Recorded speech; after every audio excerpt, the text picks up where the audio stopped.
All right, everyone, welcome to the Jump Master X podcast, episode number 4. We've got Tom and myself here. Today, we're going to be talking about um, how do I put this? I guess like why sometimes volume can be a little bit overrated and just increasing volume can be a little bit overrated. And there's something to be said about just doing the minimum effective dose in your jump training, especially obviously because we're all, or whoever's listening here all aiming to jump higher. So we're doing jump training here. So things are a little bit different versus if you're training for muscle growth and all that sort of stuff. But Hmm. yeah. So basically, like for myself, that's pretty much how I've been approaching my training past, well, several months, being honest. And personally for me, I've progressed far more rapidly approaching things in this way. Just everything for myself is way better. And I've also trialed this on a few athletes as well. And the same can be said for them as well in terms of their training. Is there anyone that they would know? Any athletes that they would know? Um, I'm just trying to think off the top of my head. Who that would be? Yeah, okay. So like probably I can name some, but not any really anyone people would know, Okay. to be Yeah, well, honest. I would say done this with Hack a few times. I mean, I feel like a lot of people would know Hack by now on the podcast. But also Dylan Hagen, Dylan Horgan, Dylan Higgins, whatever his name is. We're still yet to find that out, but we've actually tried that with him a few times. Like we've also tried just training him very hard. But there's also been times where, yeah, we've just done the minimum effective dose. For example, before dunk camp, maybe like the 2 months leading up to that, because he actually had a lot of stuff before then.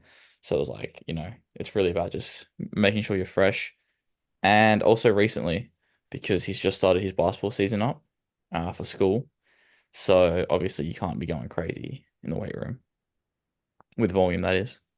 No, 100% because it's already getting so much volume on the court, Yeah. which has killed his bounce a bit, not gonna lie. Yeah. I mean, we're trying to make Uh, him stop playing basketball. Not because we're yeah, like, we're not controlling, but we know he doesn't enjoy it as much as dunking and he wants to be a pro dunker, so yeah. Um, unnecessary fatigue. we should also just clarify what we're actually talking about as well, because some people are like, oh, what does that even mean? So, like, doing the minimum effective dose, like, basically, it just means like, to give a practical example, like, say, to gain strength. Like, typically, people might do is like something like 5 sets of 5, right? To gain strength, say on their squat. All right, that's a very common thing to do. Oh, I'm gonna do 5 sets of 5, uh, to gain strength, and then they might do the same weights for those 5 sets of 5 and push themselves to a very hard intensity on those 5 sets of 5, very close to failure. So they might be 1 to 2 reps shy, right? Right. Now, there's a very strong argument to be made that doing those 5 sets of 5 is just not necessary. Could have just done 3 sets of 5 and got the exact same result, doing less Hmm. work, or even in my case, just doing one hard set even. Yep. So still doing 3 sets of 5, but making just one of those sets a top set and then 2 back downs. You So a know, pyramid. yeah, exactly, and just approaching training in that way. So that's like one example of doing that. Like, there's plenty of examples. Like, so, uh, I'll give another practical example. Instead of for power cleans, in the past for myself, um, because I got the nervous system of a pussy essentially right now. Power cleans have always left me feeling absolutely terrible and just have always just Mm. slaughtered and destroyed my bounce. But this time around, I've approached them very, very differently. I'm doing power cleans right now, but I'm only working up to one heavy single and that's it, once a week. Yeah, on Mondays. Yeah, on a Monday prior to Yeah. my squats. So they don't really fatigue me too much, but I'm still getting the benefits of them because it's still quite a new stimulus to me at the moment. It's 5 days So away as well. It's 5 days from your main jump day. exactly, yeah. Yeah. Um, so and since actually implementing that, because it's not typically in the past, I might implement like more volume in the like so for example, instead of doing working up to one heavy single, I'd work up to like like maybe three sets of three, like three heavy sets, three sets of three, do a total of 5 sets, you know? Hmm. That's a very typical thing to do um in the form of like power training and doing power cleans and stuff like that. But it's just never worked for me. It's just been too much. So I've since learned for myself specifically, and there's a few athletes we train that are very similar in terms of they're very sensitive to volume increases. They just respond terribly to it. So I've approached things in the same way with them, and they just responded far better and progressed far better just approaching things in this way, just doing that minimum effective dose. Um, but for myself, my vertical has just shot up since doing that, approaching training in this way, you know, and it's not just been for like a month. So like fatigue is dissipated. I've been approaching things for several months in this way now, and I'm still progressing. I'm still getting stronger. Squat is still going up. Power clean is still going up. My vertical is still going up. Like everything's just still improving, you know. I touched So about this on my story the other day, and I it's was saying that you have to approach jump training strength differently to powerlifting strength because you got to acknowledge that jump training, or like, yeah, fast stuff, jumping, sprinting, that kind of stuff, takes a bigger hit from doing strength training, fatigue wise, yeah, or performance wise, sorry, than powerlifting. Like, you could rock up to powerlifting and probably still hit like 90% of your 1 RM on most days. Obviously, like not doing it the day before, but just like, give yourself 1 or 2 days rest. Yeah, you'd probably be able to go and do 95% of your 1 RM. Jumping, however, say Austin maxed he did a five, like a heavy 5x5 on a Monday. I don't think by even that Saturday you'd be jumping within 90% of your max. I feel like you'd still be tired. You'd still be jumping terrible. yeah, no, 100%. Yeah. Um, but yeah, I'm only training legs heavy once a week right now. Hmm. And just pushing the intensity super, super high.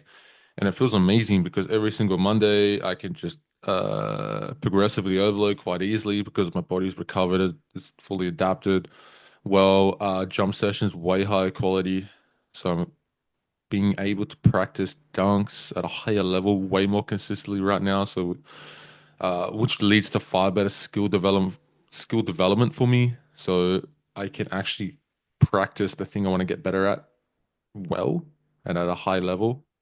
So I'm actually progressing far more rapidly because I'm able to have higher quality sessions, my vertical's going up, just everything's just way better, you know, and that's something to think about as well, with, like your own training if you're listening to this. Like the number one thing Yeah. you need to do to get better at dunking is dunking. Um, so if you're just having poor quality sessions all the time because you're just doing huge amounts of volume in the gym, then that's just going to slow down progress because like the thing people don't think about as well is when your nervous system is fatigued because you're doing so much volume, your coordination goes down, your Hmm. rate of force development goes down as well. So that actually affects your hand speed as well and your coordination in terms of being able to hit dunks effectively. So it's not only affecting your jump height. So even if you go to a lower rim, even that lower rim practice is lower quality because your timing is going to be a little bit off because your coordination isn't there because your nervous system is so fatigued, your hand speed is going to be down. So just everything is just off and it's going to feel off. Even if you're jumping on a lower rim, which I would argue in the long term leads to slower development in terms of learning because of that. I don't know what your Okay, thoughts yeah. are on that, Tom. No, so I was just thinking of one of our athletes, Sam Thornley. I've reposted some of his stuff, and he's doing what's it called again? Super maximum loads. So he's lowering more than his 1 RM back squat, Yeah. and then he's going up, and then we'll like take the plates off, put the plates back on. And I've seen him have sessions, and I'm pretty sure he did this at the dunk show we did 2 years ago or 1 year ago, whenever it was. He was hitting East Base first go. Yeah. He's not jumping terrible right now. I'd probably say he's like 4 inches off his all-time best, but his coordination is so much slower. Also note that he's destroyed his shoulder since then. He hurt it in rugby and's had to get surgery on it. But other than that, like his coordination looks way more slower. Way more slower. I don't know if that's right English, but on 9-6 on Wednesday, he was struggling to East Bay, where I've seen him do it on 10 first go as well. So yeah, he's not jumping that much lower, but his actual hand speed is just not where it was. Like he's losing it as he transitions through his legs. It's coming out. It's going like to the top of the backboard. Just stuff you wouldn't normally see him do, just Yeah. because he's so tired. He's training so hard. So here's the way I think about that. So like uh doing something like super maximal eccentric training. Like yeah, it can be effective. Like for sure, like there's no debating that it can be effective. But if you can still gain strength just doing normal basic strength work, what's the point in doing That's that? it. Oh There's no, literally no 100%, point in doing that. And 100%. then you've wasted 1 to 2 months because you're so fatigued, and you couldn't practice dunking properly and you haven't hit a new dunk, right? So you've just slowed down progress quite rapidly when you just could have got stronger just doing normal strength shit and actually practiced dunking properly in that meantime and gotten far better because now you've hit 10 new dunks that you wouldn't have hit because your coordination and Yeah. just rate of force development and jumping just didn't go to shit. You see what I'm saying? That's like the way I think about things, and I think about this all the time. Like I feel like it's a balancing act between actually jumping higher and pushing the boundaries of that versus actually like it also comes down to your goal as well. Like I guess if you're like not concerned about actually hitting new dunks and becoming a better dunker. You're just concerned about maxing your vert and you don't give a fuck about jumping shit for 2 months because you know in 3 months you're going to be jumping like 5 inches higher. Then yeah, sure, like if that's your goals, but if you actually want to have fun and hit new dunks and all that sort of stuff and not feel shit all the time, then I think there's a balancing act between actually pushing your nervous system and pushing the fatigue, Mm. right? Versus actually still being able to get somewhat high quality sessions in. Yeah, I'd say you should ride the weekly progress train as long as you can. So if you can rock up every Monday or every Wednesday or whenever you do your main leg day, and you can just do one heavy set and you can keep adding 2.5 kilos or 5 pounds every week. But I'd ride that for as long as you can because, yeah, once you're Yeah. squatting, two times 2.5 tons body weight, obviously it gets a little bit harder. Whether strength is your limiting factor at that point, that's a whole different debate.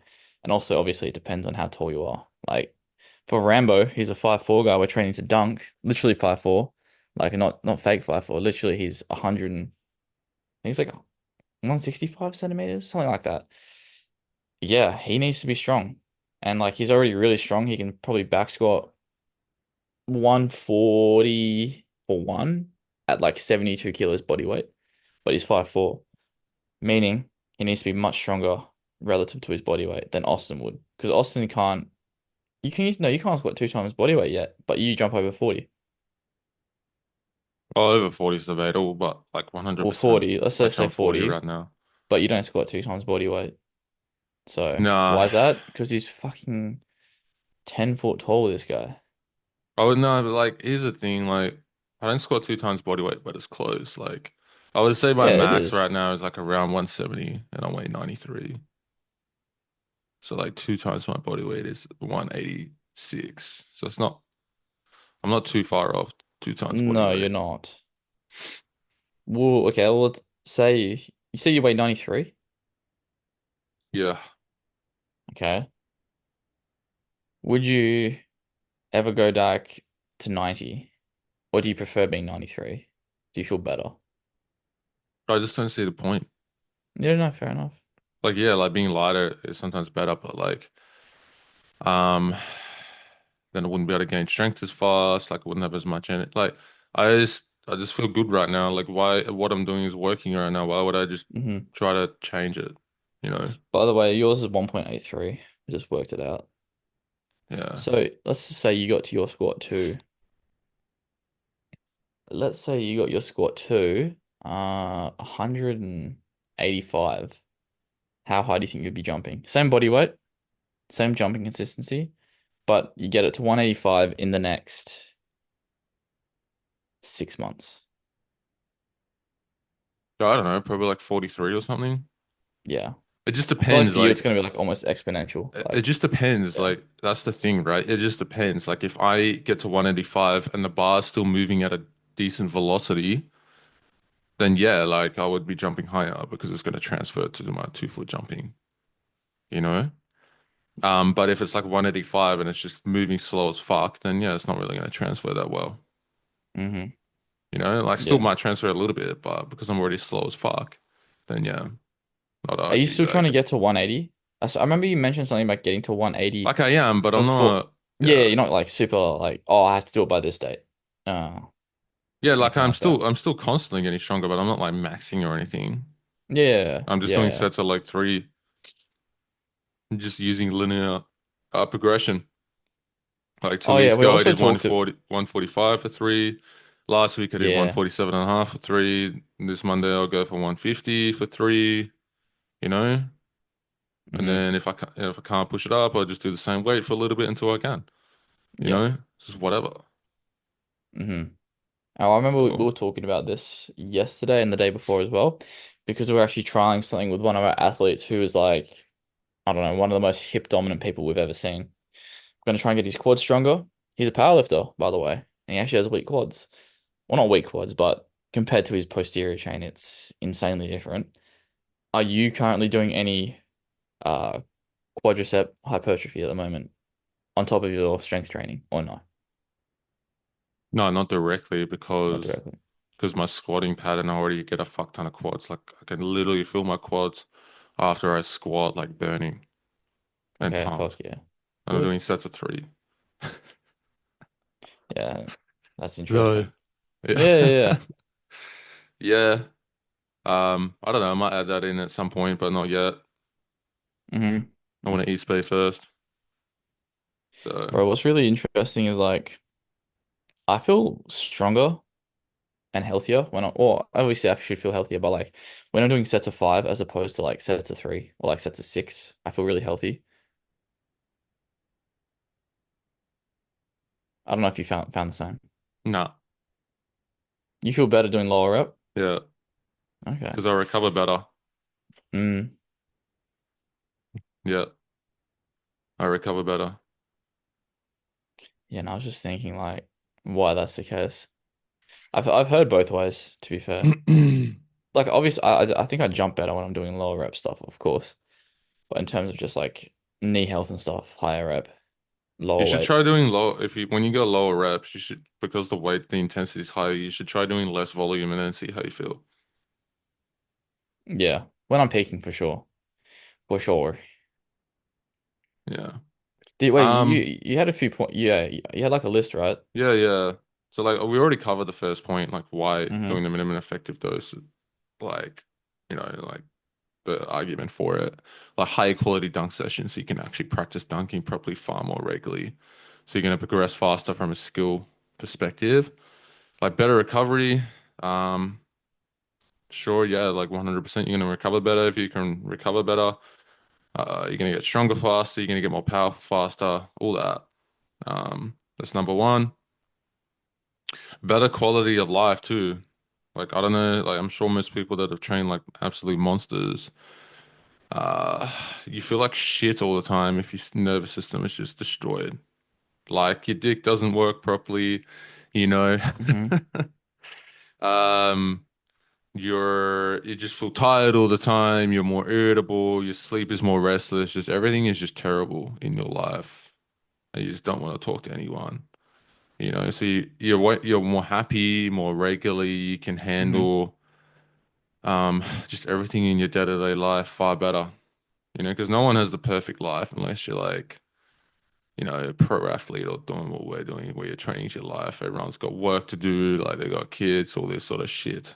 They got to deal with like the normal people, right? So if you're just overtraining in the gym, it's gonna lead to too much. Because like the thing is, like, stress is stress on your body, whether it's mental or physical. Like if you have a lot of Yeah. outside stresses in your life, that's gonna decrease the volume you can handle in the gym. because there's only so And much vice versa. stress, whether it's physical or mental, your body can handle at one time. So that's one thing. Which is if you're only doing the minimum effective dose, it's going to lead to less injuries and reduced injury risk as well because your body's going to be more recovered when you go to jump. So, you're going to be less fatigued. So your body's going to be coordinating things better.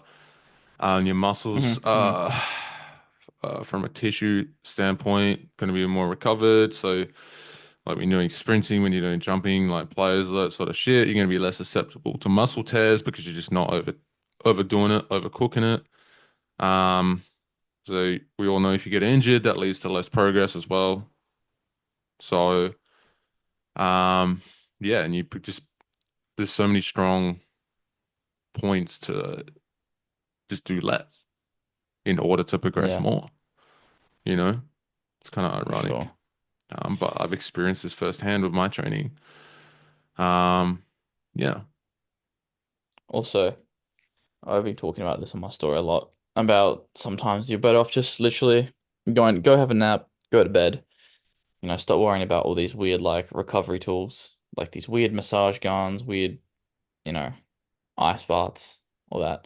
Like, yeah, I'm sure they have their place, but for most people, they are not, doing the basics well enough, which is getting their, 8 hours sleep, eating the right amount of protein, and actually having like a clean diet. Like, yeah, if you're doing all of that, then feel free to go and do the extra stuff, but master the first 95, 98% of stuff.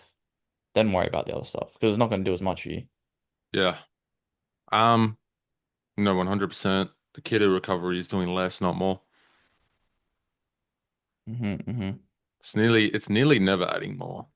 So it's like relaxing, doing less, you know. Yeah. Okay. Next point is just because you added volume doesn't mean you got more adaptations, right? So we'll go Yeah. back to like that 5 sets of 5, right? So Hmm. say you did 3 sets, uh, we'll use pounds because most people are American, probably Okay. really listen to this. Yeah. We Yeah. use Yeah. pounds, like so say you did 3 sets of 5 at 315, right? And then because you're so fucked after those 3 sets, you have to decrease the weight for the last two. Like those last 2 sets, like That's junk arguably, volume. like they're not doing shit. Hmm. They're just delaying your recovery time. You already sent the signal to your body in those first 3 sets, right? To get the adaptation you wanted, which is obviously to get stronger. Those last 2 sets, like they're debatably like not doing shit. So there's no point Hmm. doing them. Yeah. This is especially in the context of jumping. Like that's just junk volume at that point. It's not going to do too much for you. I'm trying to think of any argument for it if we just want to play the other side. Like it's literally is if you're new to squatting and through just getting more pure repetitions, you'll get better at the squatting pattern. That's really the only argument for it. Most people are already okay at squatting. So you just, yeah, well, Austin said you're just adding fatigue for the sake of it. Yeah. Yeah. Like, there's no other way around it. Yeah, which just leads to more injuries, less progress, poorer quality dunk shit sessions, feeling shit in your day-to-day life, not being able to get hard properly. Everything Wait, a lot of goes to people, like, shit. are new listeners, though, they're probably wondering, like, Yeah. what is this guy going on about? What do you mean I can't get hard? Because, like, obviously, the Jump X podcast, we've mentioned this multiple times, but we've got a lot of new people listening from Jordan now that we're Jump Master X. And yeah, pretty much what he's saying is, like, when you're so far overtrained, basic stuff like that just does not happen. Like, you don't wake up in the morning like that. Um, Yeah. And if you've never experienced that, I'd honestly say it's probably a good thing because you haven't gotten to the point where you've overtrained so hard that basic functions have stopped happening. One other aspect as well, just thinking about it now, this not on this list, is you don't have to deload as much as well. Yeah. So that's another strong talking point in terms of progressing faster because a deload is not really like a week where you're trying to progress, it's just a week where you're trying to recover, you know? Yeah. Yeah. Um, Yeah. So if you have to deload less, then you got more weeks to actually push the intensity up, which you can debate would lead to faster progress as well. Hmm. Yeah. Because It's the always a deloads, fine line. yeah, deloads like a week where you're just recovering, you're not trying to push your body. So that's one other thing. But also the next thing is like quality before quantity, right? Like Hmm. I would never like increase volume unless I've maxed out the intensity and quality first. So for example, we'll go back to the squatting example. Um, like say for those 3 sets of 5, like say you're newer to squatting, um, like uh, like if your technique isn't there and you're not pushing the intensity up in terms of like close enough to your maximum threshold in terms of like the amount of weight you can handle, all that sort of stuff. Um, like you still got gains to be made just from pushing the intensity up and getting your Hmm. technique better. So just adding volume is just kind of a waste at that point. Yeah. No, I see what you So mean. Yeah, it's like if you're really new to squatting, you only really need to do one hard set, you probably get better. It doesn't take much. yeah, 100%. 100%. Um, but yeah, that's all I really had to say on this, man. Like, was there anything else you wanted to add? No, the only thing I was gonna add was the thing I said before about adding unnecessary like stress, like putting yourself in a 20-minute ice bath on Mars, that kind of shit. Just like, what are you doing, bro? Yeah, Just yeah. go to bed. It's all right. Yeah. Well, I know the answer to this, but like, do ice baths help recovery, Tom? In what sense?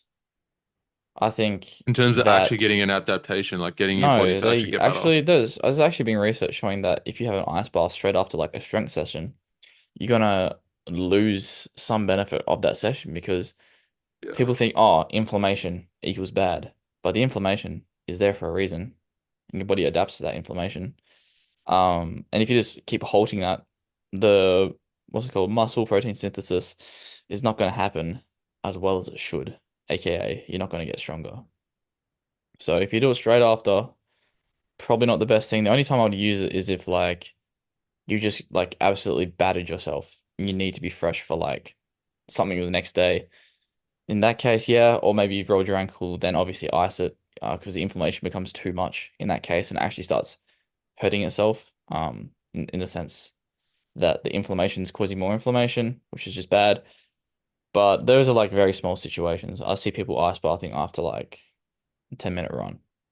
However, it does return you to like baseline performance quicker. So you might get less adaptation, but it returns you to your baseline quicker. That's what I mean. Yeah, it's like if you need to So be fresh for something, then it's potentially a good yeah, thing. and you don't care But about getting better. You just got like say you got like basketball tournament yeah, like literally, three literally. days in a row, and you're not trying to jump higher or get stronger or fucking anything like that. Just trying to survive. Yeah, Uh-huh. that's why Yeah, that's a good NBA way of putting it. players like do it as well. Yeah. Like it makes sense for them, like because if they're in season, they're not really trying to increase performance; they're just trying to maintain. So True. True. yeah. And what was the other thing? Oh yeah. I'm not opposed to ice bath to hot shower, or if you have another bath, a hot bath to contrast. I'm not opposed to that because we've both done it in the past, actually. Yeah, kind of it does suck, but it gets you feeling real nice after, real We should try fresh. it again on the Tuesday before we dunk with the Melbourne Dunk Squad on Wednesday. Yeah, maybe we'll see. Because I remember I tried it before the last dunk show we did at All Saints and felt very good. So Yeah, no, for sure. All right, well, if you guys are looking to get coached by us, there's going to be a link down below where you can apply and get more information. But without further ado, we'll catch you guys in the next Jump Master X podcast. see you in episode 5. Peace.